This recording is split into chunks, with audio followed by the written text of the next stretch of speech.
Este é o Papo de Doutoras, um espaço compartilhado por mim, Rosa Virgínia, e pela Fernanda Campos, duas doutoras em educação que querem discutir não apenas educação, mas carreira, formação, pós-graduação e os desafios que seguem pela frente. Neste episódio, a gente vai falar sobre fascismo e discutir o tema com quem está com a cabeça imersa na sua pesquisa e vai compartilhar com a gente suas doces angústias. Bom, gente, a gente vai começar o nosso Papo de Doutoras, que vai ser vinculado ainda em outubro, e só para vocês saberem, a gente está sim gravando na véspera, porque nós somos mulheres muito competentes, que a gente consegue lidar com o risco de gravar em cima da hora. E o tema do Papo de Doutoras hoje é muito interessante, porque o tema do Papo de Doutoras é atual, porque a gente vai falar de fascismo.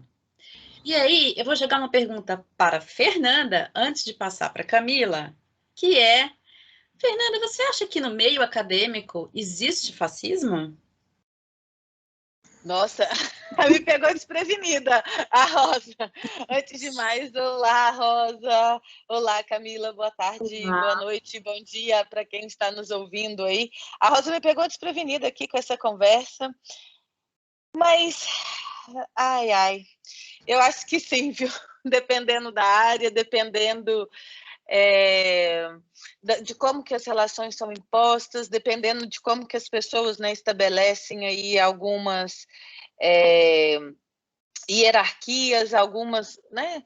Existem tantos pontos aí, e eu acho que até nesse tema também, no mês que vem, que eu espero que a gente converse com o Delcio também, que fala sobre também racismo no ensino superior, acho que pode complementar também essa informação. Mas eu acho que existe sim, existe aí algumas lutas que a gente ainda precisa romper, né? E ainda mais nós sendo mulheres também, né? Opa! Eu acho que a gente tem que pensar também nesse ponto, né? De sermos mulheres. No caso, eu e a Rosa doutoras, a Camila doutoranda, sabe aí que a gente esbarra em alguns entraves. Né? Você sabe que você trouxe essa questão do feminino e eu me sinto na obrigação de comentar.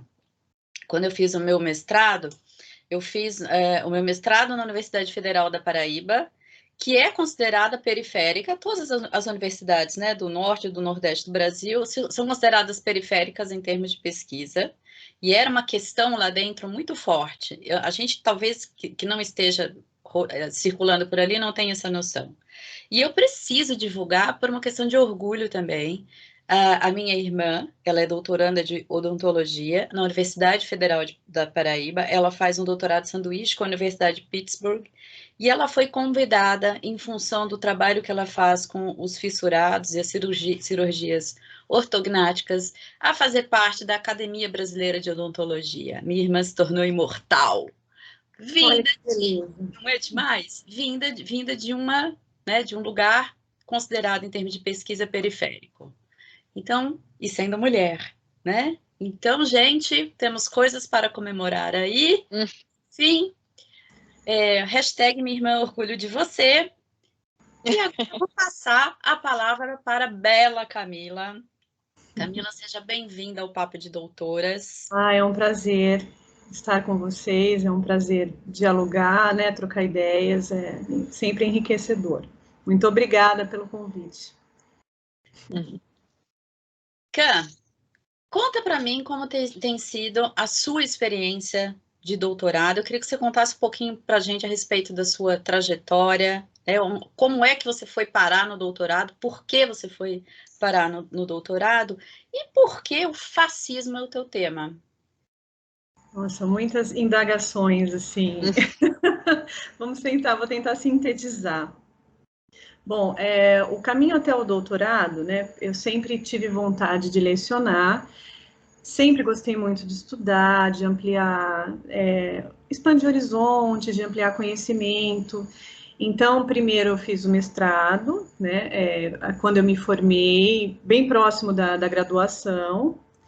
E aí eu fiz na área em que eu um pouco atuava e lecionava também, que era direito de família.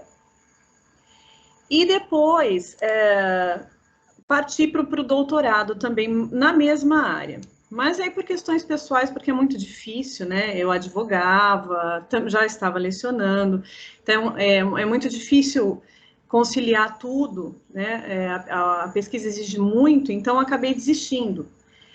E deixei esse projeto para, mas era algo que ainda, né, dentro de mim ainda clamava, assim. Deixei esse projeto, posterguei.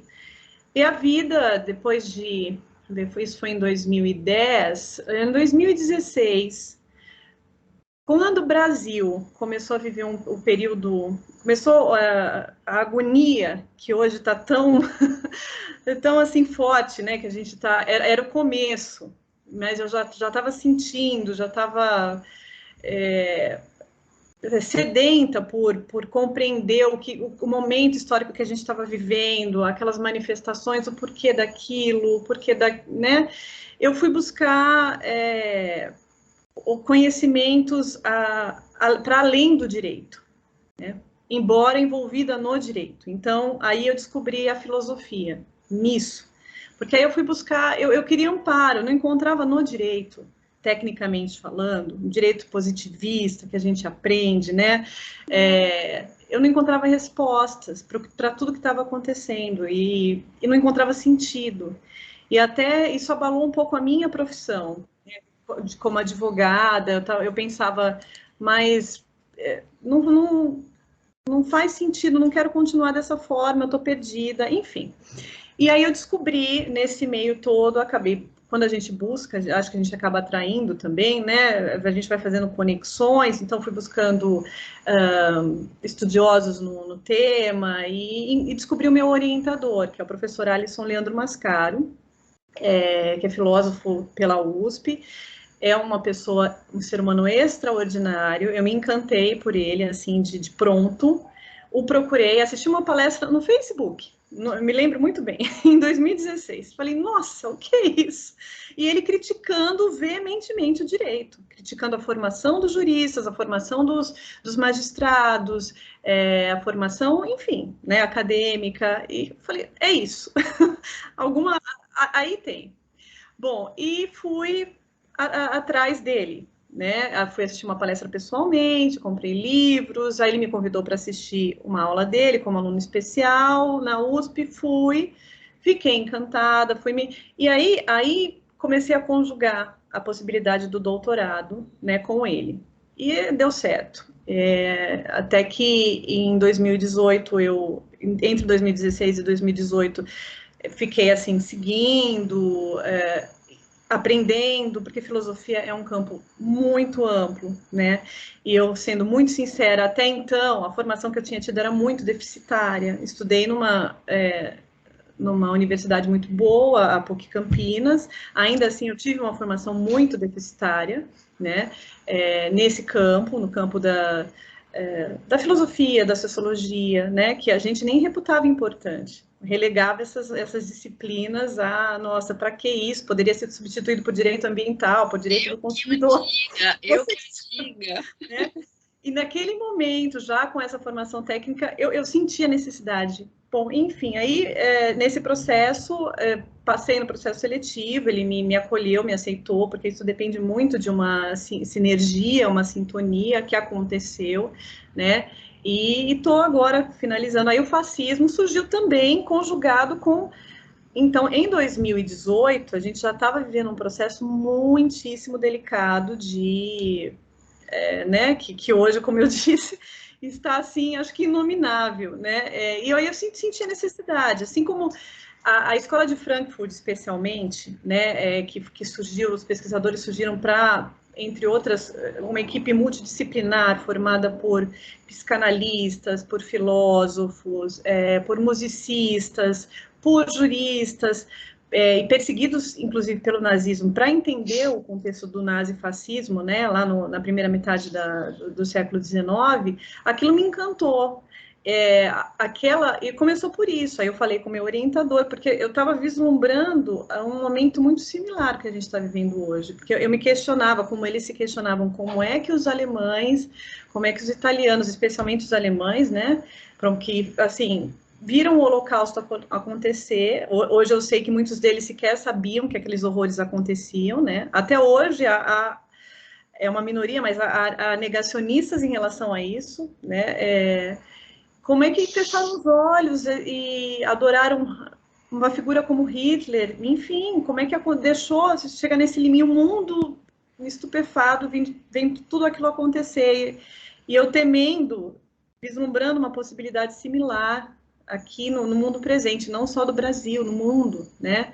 Na Itália, né? Na Europa próxima a você, Portugal, eu acho que é uma exceção, mas Hungria, né? Estados Unidos. Mas está crescente. O partido aqui de extrema direita, que é o Chega, está bem crescente. Jura? Eu tenho acompanhado notícias, tanto na Alemanha, tem surgido assim denúncias, né, de bairros neonazistas mesmo, de comunidades. É assustador. Eu acho, particularmente, que isso não vai ganhar maiores proporções, mas ainda assim, foi isso então que despertou meu interesse. Eu quis entender o fenômeno daquela época e tentar verificar o que teria de similar com o momento presente, o que teria de diferente, se há riscos de ressurgimento daquele instante, daquele horror que foi vivido, né? E foi isso. E, sinceramente, já estou concluindo, e as minhas, assim, eu cheguei a conclusões também, já estou finalizando, e cheguei a conclusões, na verdade, não cheguei a conclusões, eu vacilo um pouco em afirmar que... o meu propósito não foi esse, embora isso tenha me motivado, o propósito do meu trabalho não é esse, né? É fazer um estudo panorâmico de vários autores, não é trazer para a realidade, mas o que me motivou foi isso, foi fazer essa conexão para um entendimento pessoal. Então, é isso. Então, mas em termos de entendimento pessoal... Em termos de... Assim, são contextos históricos bem diferentes, né? E eu acho até que nós vivemos momentos piores em termos de... Acho que o capitalismo está mais agressivo, ele está mais aguerrido, a desigualdade é imensa no mundo, né? A gente vive também um momento pandêmico, e eu acho que hoje as formas de... Alienação não é a palavra certa, mas as formas de engano, né? E até de manipulação das nossas neuroses, elas foram, assim, aprimoradas. Na época até do nazismo, os conhecimentos freudianos eram novos, né? Hitler não sabia, ele usou muito bem, né? O propagandista do nazismo, que foi Goebbels, usou muito bem, mas ele não tinha conhecimento. Hoje se tem. Então, articuladores de um governante como Donald Trump sabem como, usando então as redes sociais de alta propagação, né? Tanto que isso está muito em voga agora, a discussão de como as redes nos afetam.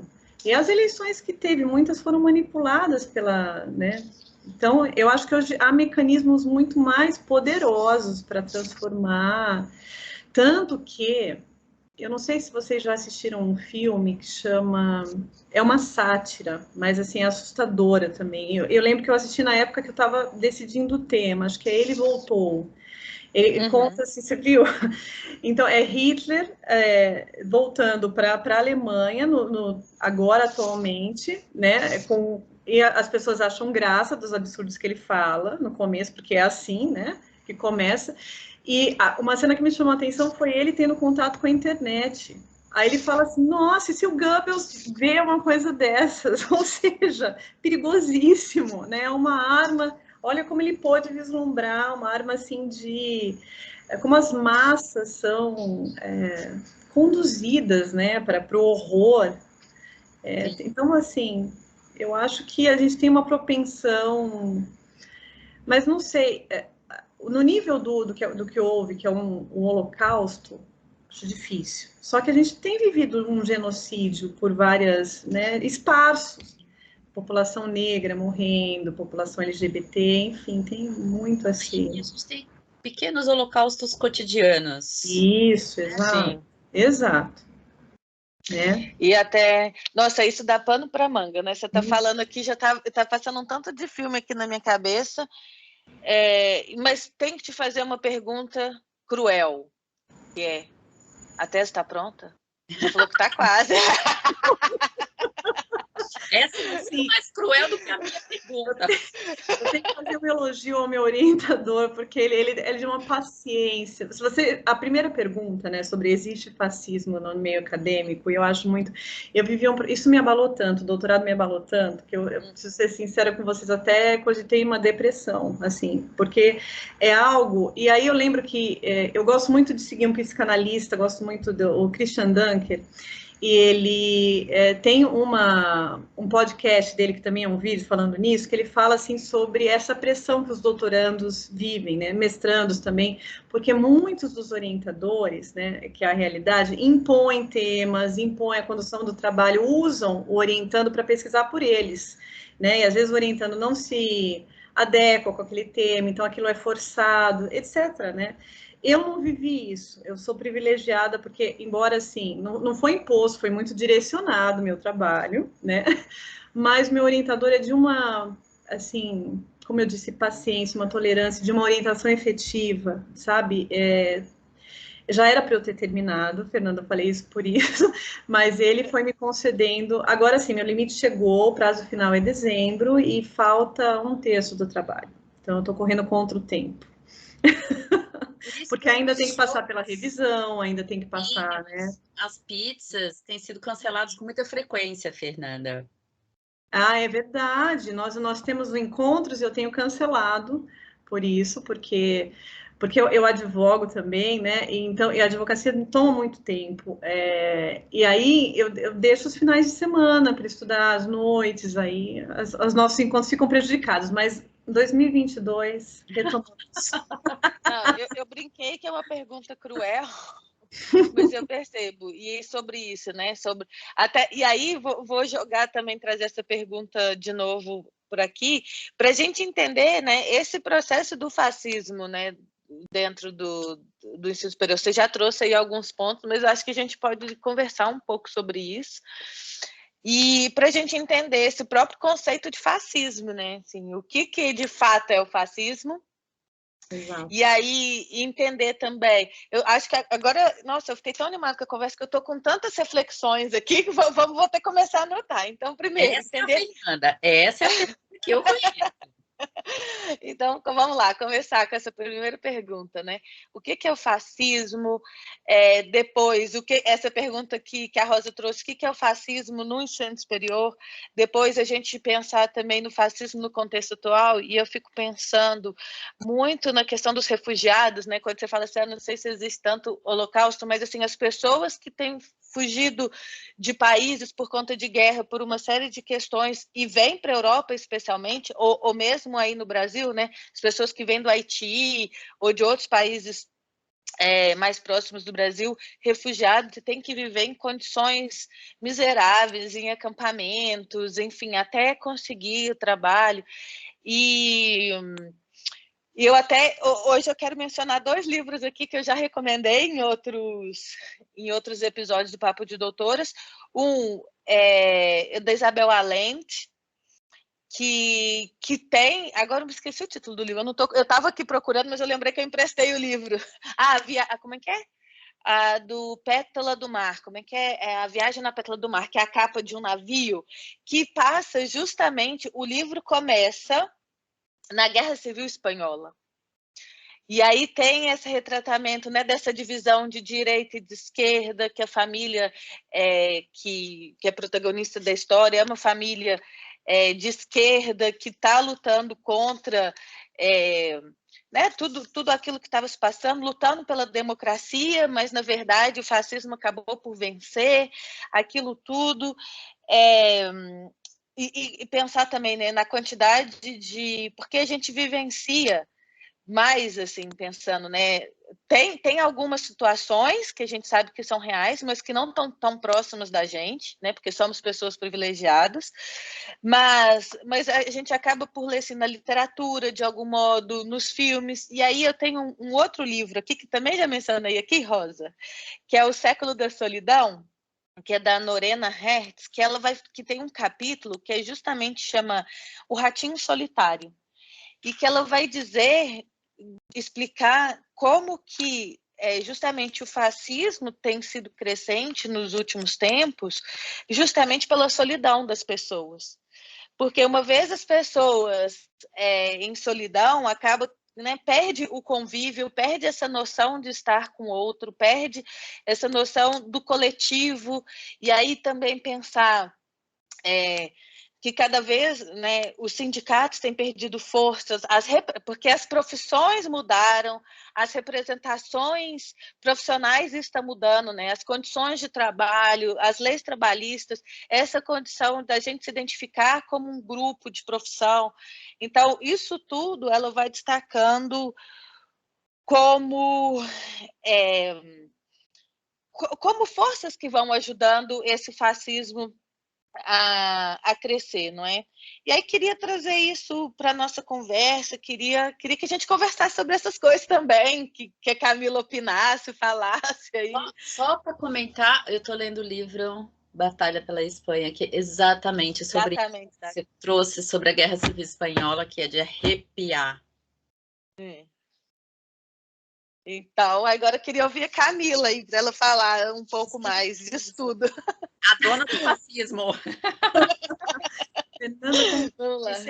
Isso envolve tantas questões, né? Vem tantas reflexões em mente, porque, de fato, assim, a gente vive um momento, essa questão de hoje, o modo de trabalho ter mudado, a gente sofreu um processo de automação, né? Muitas profissões acabaram, outras estão surgindo, mas a gente vive os sindicatos perderam força muito, né? Então a gente tem uma tendência a um empreendedorismo, né? A gente falou de empreendedorismo, só para não confundir, é diferente do empreendedorismo de vocês, né? Mas é o empreendedorismo, por exemplo, a uberização, vou usar a palavra mais correta, é uma precarização do trabalho, né? Então, é o empreendedorismo forçado, né? Por falta de opção. Por falta de opção, né? Então, do profissional assumir todos os custos, todos os ônus. O estado de bem-estar social no mundo faliu, né? Acho que o continente europeu ainda mantém, ainda preserva, mas aquele filme Daniel Blake, né? Eu não lembro, que é maravilhoso. Daniel Blake. Retrata, muito Daniel bom. Blake. Ele retrata essa falência no continente europeu. Então, e aqui que a gente teve tão pouco, já se esvaiu. É preciso pensar sobre tudo isso. Bom, nossa, é difícil articular porque é tanta coisa. Pois é, eu também. Eu acho. Ainda estou com uma questão do algoritmo aqui para a gente falar, mas tudo bem, vai lá. Essa do algoritmo. Então, eu acho que a gente vive uma tendência a uma individualização muito grande, muito forte, né? E, ao mesmo tempo, tal como aconteceu também lá na Segunda Guerra, porque, assim, há explicações tem um autor que eu estudo, que é o George Lukács, que ele explica tendências filosóficas, aí tem as tendências psicanalistas de adesão ao fascismo, ao modelo fascista. E essa necessidade que a gente tem de se juntar à massa, de na massa nos sentir mais fortes, de nos sentir mais aguerridos, né? A gente tem perdido isso mesmo. Faz muito sentido. Depois eu vou pegar a gravação para anotar esse livro que você comentou, que eu gostaria de ler. Isso está muito mais agudizado do que no passado. Então, é perigoso, porque as pessoas... Eu estava falando do contexto das guerras, né? A Alemanha tinha perdido a Primeira Guerra, então... o ego alemão, assim, do alemão estava fragilizado, né? Junto a isso tinha a crise financeira, aí veio com a crise de 1929, que foi tenebrosa, era uma inflação assim absurda, né? O regime capitalista não deu certo, né? Ele é um regime, se a gente for pensar historicamente, recente, né? E é preciso pensar um novo regime, uma nova forma, pautada numa solidariedade, numa redistribuição, não sei que nome teria, mas é necessário repensar tudo isso, porque as raízes do fascismo estão solidificadas no sistema financeiro também, no sistema capitalista que a gente vive, que é tão, se a gente for pensar em termos de continente, né, também, aliás, em termos mundiais, a gente hoje ainda vive trazendo a questão dos refugiados, né, das guerras, a gente vive um massacre dos países periféricos muito grande, o continente africano ainda vive numa pobreza extrema. Você estava falando da questão dos refugiados, a Folha está com uma... hoje até eu estou curiosa para ver uma reportagem especial da condição de mulheres que estão se prostituindo de uma forma, assim, horrenda, no norte do país, em Roraima, algumas venezuelanas que se submetem a coisas absurdas, né, porque elas não têm outras condições. Então, são denúncias que a gente não acredita, né, de trabalho escravo, que ainda acontecem, são horrores, são barbáries, que ficam ali escondidas, mas que, aliás, estão sendo reveladas até com mais facilidade, mas que são ignoradas por muitos. Então, todo um contexto voltando, né, a questão do fascismo, o que é o fascismo, né? A caracterização do fascismo como regime político, como regime até econômico, mas acho que muito mais político, é de uma imposição de uma autoridade truculenta, né, uma polícia truculenta, militarista, o poder judiciário fica super fragilizado, os outros poderes também, então é uma ditadura exacerbada, não se tem possibilidade de questionamento, e acho que a gente está vivendo um pouco isso, mas não da mesma maneira, obviamente, né? Massacres, mortes, genocídios, né? Terrível. Engraçado, Camila, você traz essa questão, eu fiquei pensando em que medida a insegurança pública também não é responsável pela ampliação desse espaço do fascismo. Na medida em que a gente tem tantos conflitos cotidianos em função da segurança pública, pelo enfraquecimento, inclusive, das polícias federal, civil, militar, né? Por falta de recurso, por falta de articulação, muito ligada à nossa desigualdade educacional e social, mas que acaba ampliando um espaço para esse discurso de legitimação do fascismo. Eu escuto das pessoas que viveram a ditadura, que hoje estão na casa dos 80, 70 anos, que, de uma certa maneira, elas falam da legitimação daquele regime ditatorial, sem fazer uma reflexão mais profunda, evidentemente, mas com um saudosismo que me assusta, na medida que diz assim, não, antes era melhor, apesar da ditadura, porque a gente tinha acesso às coisas, como se a distribuição de renda, como os espaços um tanto quanto mais pluralizados que a gente tem hoje, sejam valores que não sejam valorosos, digamos assim. Entende? O que você acha disso? Não, com certeza. Isso porque o contexto também mudou, né? O meu orientador segue uma linha na qual eu também me filio, de caracterizar esses momentos. Aquele momento ditatorial era um momento do fordismo. Então, assim, era um momento de ascensão, especialmente, aqui estou falando do Brasil, né? Mas acho que a gente pode até fazer um paralelo com a Europa, que vivia o welfare state, o estado de bem-estar social, e o Brasil também estava vivendo, era um milagre econômico, né? Então, a indústria nacional se fortalecia, os militares promoveram isso, a desigualdade era grande? Havia corrupção, e muita havia, né? Embora não fosse propagada, mas as pessoas não sentiam tanto, embora depois tenha vivido um período inflacional muito grande, na época, né, do Sarney, enfim, se a gente for pensar a história. Hoje, o mundo experimenta, hoje o regime é outro, é o regime neoliberal, Então, ele é muito cruel, né? Hoje a gente tem os grandes bilionários no mundo que acumulam horrores, né? A gente tem empresas, a gente está vivendo uma monopolização de novo, embora tenha havido tantas regras contra cartéis, contra, né, formação de antitrust. É curioso isso, a gente vê uma empresa como a Amazon, que assim, presta um serviço fantástico, mas a que custo? Né? Ela destruiu muitas outras empresas, muitos outros ramos. Então, e aqui no Brasil especialmente, a gente experimenta hoje um período muitíssimo delicado, já há alguns anos, de queda de renda, de desemprego, por N razões, né? Se a gente for buscar as questões econômicas, mas isso tudo fruto de um neoliberalismo. Então, esse saudosismo é compreensível e a gente não vai retomar aquele momento. Por isso que eu entendo, fora os estragos ambientais, né, que se promoveram. A gente está do jeito que eu falo, parece tão pessimista, mas eu acho que é um alerta.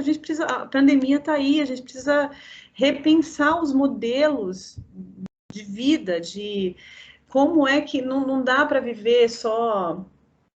Os privilegiados não vão conseguir há denúncias que eu não sei se como é que fala, teorias da conspiração, mas que tem alguns milionários que têm bunkers, né, porque sabem dos desastres ambientais e que uma hora o mundo pode acabar. Então, assim, a gente vive, e a solidariedade, a humanidade, pensar no todo, nesses refugiados todos, né? É preciso repensar todo um modelo econômico, um modelo social e, sobretudo, um modelo de distribuição de renda mais justo em termos mundiais. É dificílimo, mas eu acho que está muito pior em termos econômicos do que antigamente, muito pior. Eu vislumbro assim, pelo menos.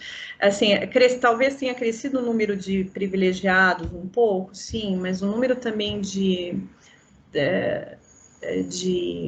enfim, menos favorecidos, de pessoas pauperizadas também aumentou drasticamente.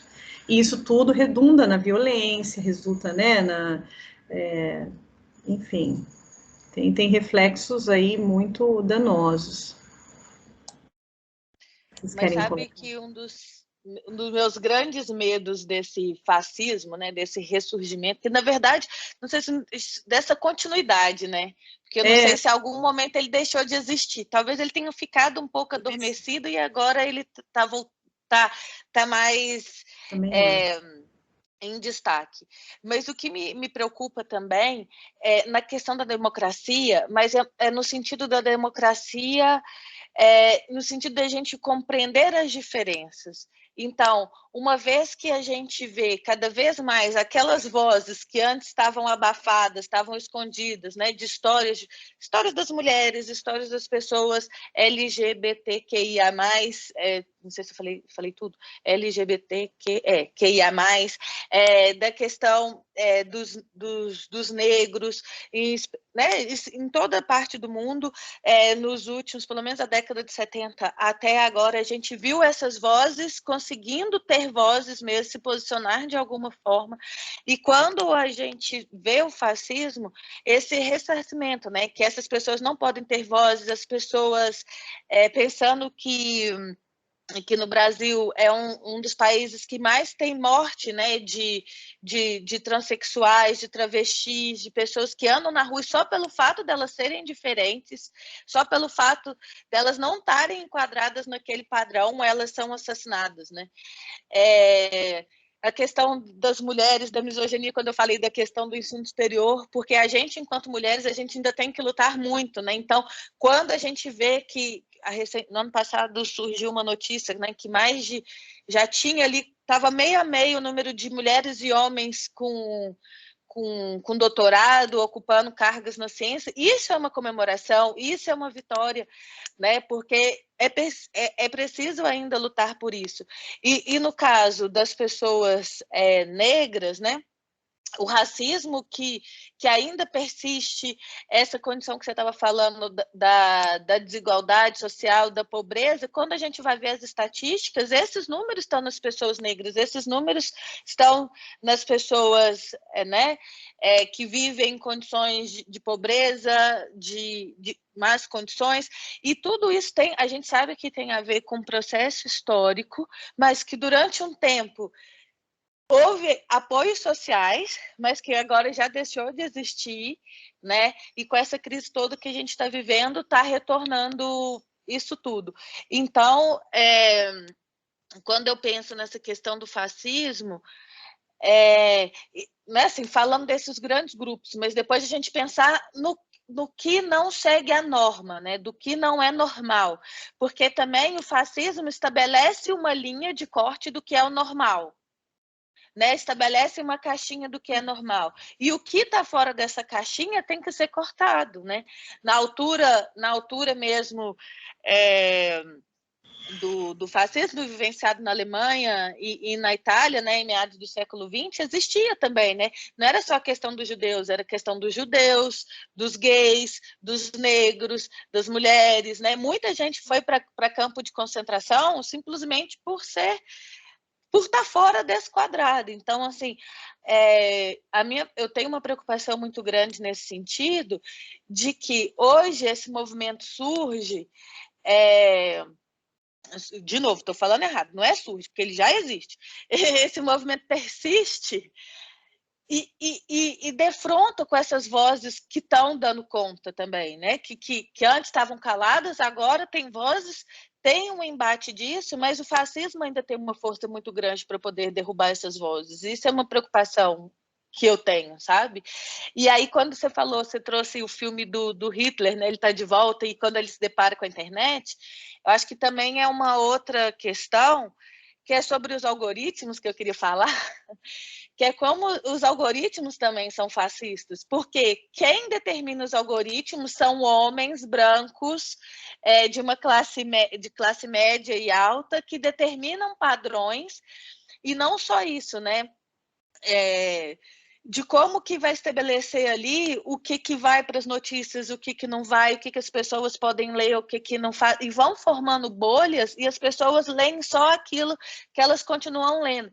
E essa questão dos algoritmos tem a ver com os próprios corpos, né? Então, teve algumas pessoas que fizeram alguns experimentos, assim, testes rápidos na internet, assim, sobre assim, ser uma pessoa gorda, como que o algoritmo avalia isso, se é uma pessoa... enfim, Mais padrões. velha, Né? porque acha mais que velha. É uma característica de fascismo, né? Porque, em Sim. tese, acha que é o que mais consome, é o único que que bebe, é o único que transa, é o único que, né? Isso é absolutamente contrário à lógica.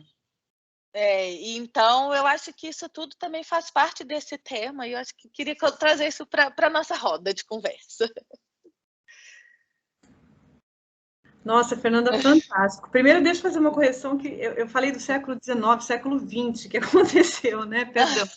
Você falou, isso que você comentou é outra identificação, é outra similaridade que tem com o momento presente, como você mesmo disse. Talvez nunca também concordo, talvez a tendência fascista esteja adormecida. A propósito, uma outra curiosidade. O que também me levou a estudar esse tema foi a leitura de um livro da Márcia Tiburi, que chama Como Conversar com Fascista. Acho que eu te falei isso, né, Rosa?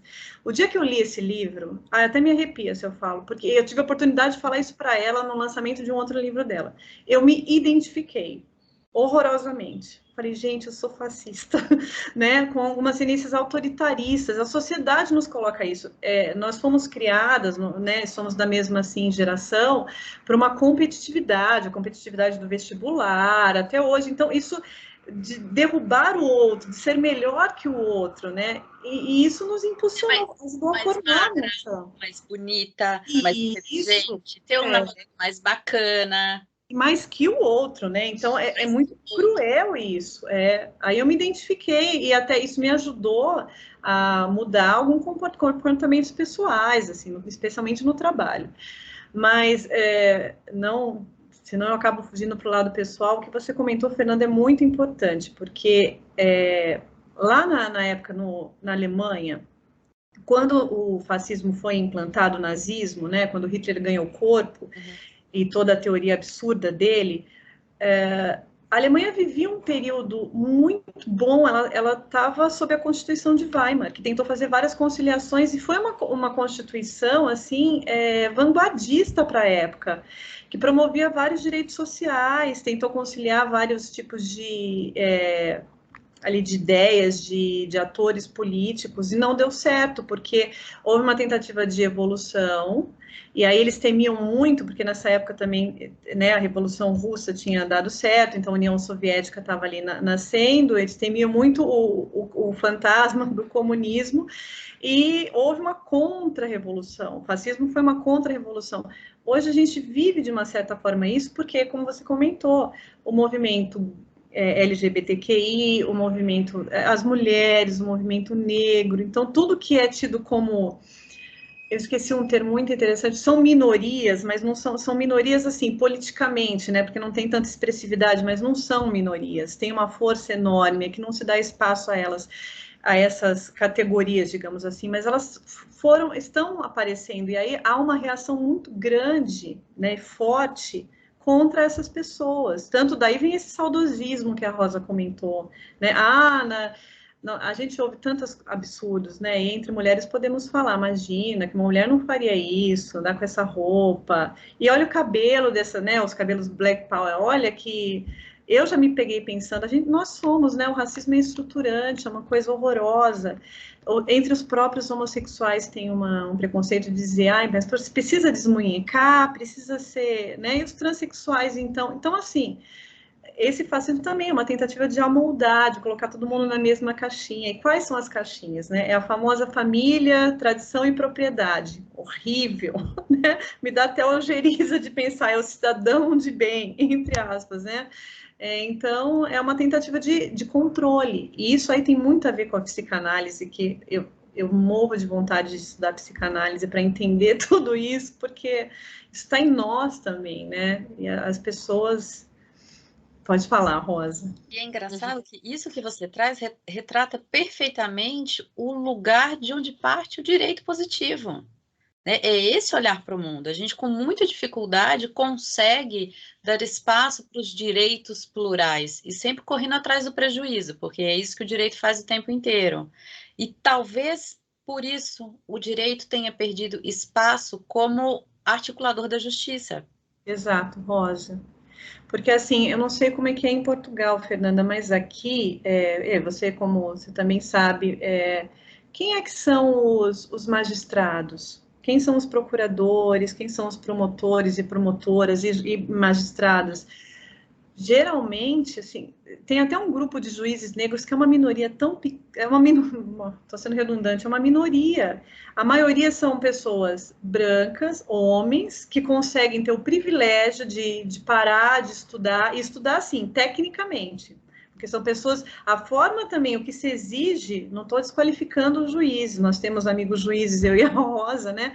Mas o que se exige é absurdo, é uma decoreba de algumas leis, de alguma, né, do processo tecnicista. E a humanidade? A gente vê decisões, eu que trabalho, que advogo ainda, decisões sobre um mesmo caso, com assim, orientações absolutamente diferentes. De onde vem isso? Então, a imparcialidade, isso é falácia, né? Mas falta uma humanidade, falta uma pluralidade, falta o acesso de outras, enfim, um acesso muito mais plural, muito mais diversificado no judiciário e em outras áreas, na política. Você falou do meio acadêmico, isso para a gente é uma vitória mesmo que as mulheres estejam chegando, porque, não querendo fugir do nosso papo, mas para uma mulher, né, e teve, na pandemia especialmente, teve pesquisa sobre isso, uma mulher conseguir atingir um nível assim de doutorado é muito difícil, porque pesquisa exige concentração, exige tempo, e aí ou ela abdica da maternidade, por exemplo, ou ela tem um parceiro muito especial que a auxilie. É muito difícil, né? O que se espera da mulher. Tem pesquisas aí sobre quanto a pandemia deixou as mulheres estafadas, por conciliar os trabalhos domésticos com, né, da maternidade, enfim, a desigualdade ainda é muito intensa, e uma tendência fascista é a tendência a manter tudo sob o controle. O que é o controle? O controle é o comando, né, especialmente masculino, e de homens brancos, porque como você também muito bem lembrou, a gente fala muito dos judeus, mas não foram só os judeus perseguidos, homossexuais foram perseguidos, comunistas foram perseguidos, testemunhas de Jeová foram perseguidos, então tinha um cunho religioso, tinha um cunho sexual, racista, dos negros, né? Os deficientes também, né? Eram mortos. Isso, deficientes também, nossa, porque não serviam à sociedade, nossa, horrível, Agora vem uma pergunta que é crucial para quem acompanha o Papo de Doutoras, Camila. Você é uma advogada, já com uma carreira consolidada, né? Já é docente há muitos anos, é advogada com muita experiência. Para você, o doutorado fez diferença financeira ou foi só realmente uma realização pessoal? Então, aí é um contexto muito próprio meu, né? Porque eu já tenho, como você falou, acho que eu não sou base, assim, porque foi mais uma realização pessoal, que a advocacia é a minha principal fonte de renda, mas eu vou falar de colegas que eu vejo, né, especialmente ali do mesmo grupo. Muitos terminam o doutorado e não encontram, por exemplo, espaço de trabalho. É muito difícil. Muito. Os concursos, assim, nas universidades públicas, são poucos, né? São espaçados e difíceis também, mas são poucas vagas. E nas universidades particulares também é um cenário de precarização, assim, triste, né? Então, acho que diferença financeira, se minha fonte de renda fosse exclusivamente lecionar, acho que não faria tanta diferença, infelizmente.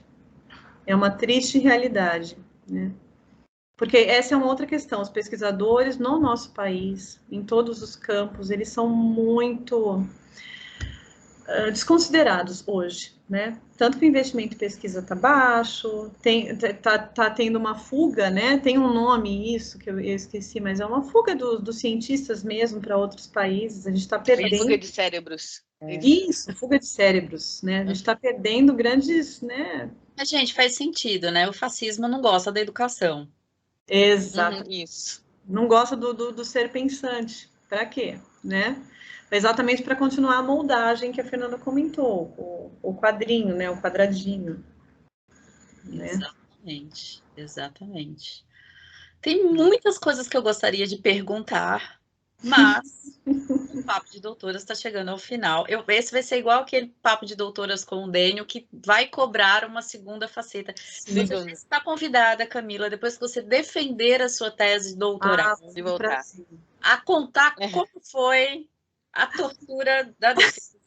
Ela vai estar fresquinha de tortura, então é legal a gente trazer ela nesse momento. Mas a gente retomar essa questão. O que você acha, Fê? Eu acho que sim, quero saber mais, quero tirar mais ali da Camila, que eu gostei da conversa, acho que ainda tem muita coisa que a gente pode conversar sobre esse tema.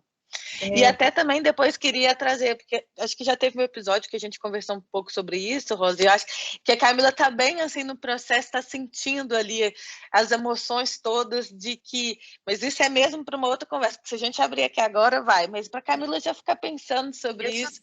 Eu já sei até do que a Fernanda se refere, que é uma questão dela, que ela tem um capítulo na tese dela, chama-se Sentir de Tudo, que são as emoções, né, que o doutorado provoca. Então, o nosso próximo episódio com a Camila, depois da defesa da tese dela, vai ser depois Sentir de Tudo. Ótimo, excelente.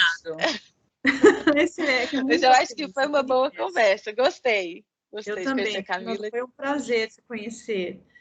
Olha, isso aqui foi risco zero, porque com essas duas mulheres incrivelmente inteligentes... E você, assim, né, mediando... Nossa, o papo vai longe. Foi um prazer mesmo, adorei. Então, gente, muito obrigada. E olha, vai ter uma próxima, vocês já podem aguardar. Beijo. Um beijo. Foi bárbaro. Tchau.